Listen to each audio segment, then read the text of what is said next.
생매장. 이 이야기는 옛날 친구였던 양아치 녀석한테 들은 이야기다.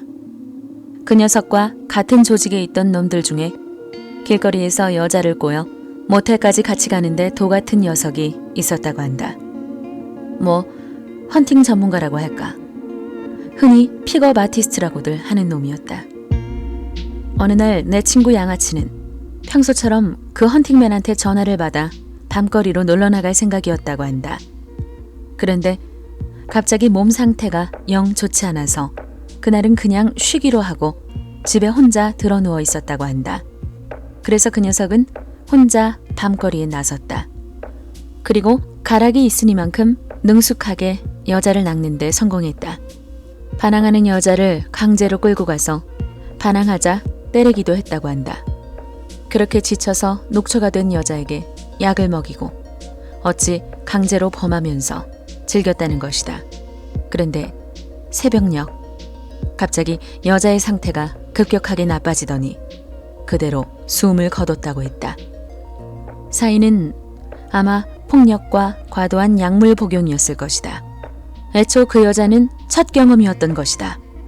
경찰에게 붙잡혀가는 것만은 피하려고 그 녀석은 새벽부터 조직에 여자의 시체를 가지고 찾아가 중간 보스에게 울면서 매달렸다. 그러나 그 여자의 얼굴을 본 중간 보스는 그대로 얼어붙고 말았다. 그 여자는 엄청난 세력을 자랑하는 조직 두목의 딸이었던 것이다. 이 사실이 밝혀지면 경찰이 문제가 아니라 조직 간의 전쟁으로까지 이어질 수도 있었다. 그뿐 아니라 마약을 강제로 먹인 데다 폭행까지 가했다. 몸 안에는 마약 성분이 그대로 남아있을 테고 대충 눈으로만 봐도 군데군데 멍이 보였다.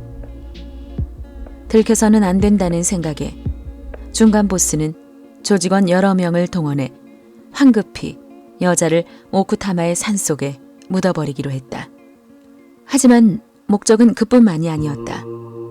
중간 보스는 조직에 큰 누를 끼친 그 녀석까지 함께 묻어버릴 생각이었던 것이다. 여자를 묻을 구멍을 판 후 잔뜩 지친 모습의 그를 청테이프로 묶어 산채로 여자의 시체와 함께 던졌다.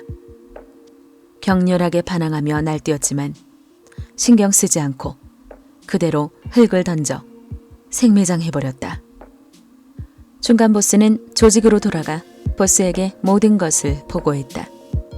하지만 그 조직이 쓰고 있던 매립지는 곧 새로 도로가 날 곳이라 공사가 다음 달부터 시작될 예정이라는 것이었다.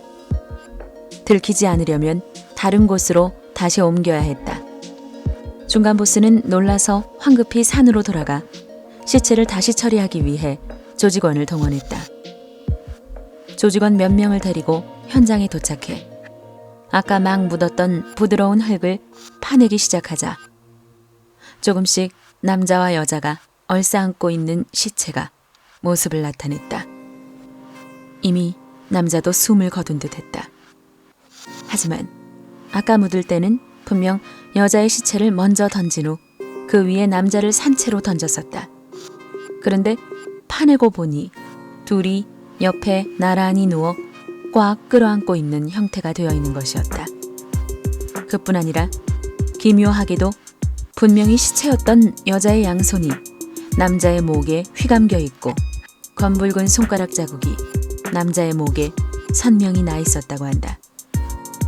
중간 보스는 시체를 꺼내 따로 묻어버리려고 했지만 무슨 수를 써도 여자의 두 손이 남자의 목에서 떨어지지를 않아 결국 그 자리에서 불을 질러 처리했다고 한다.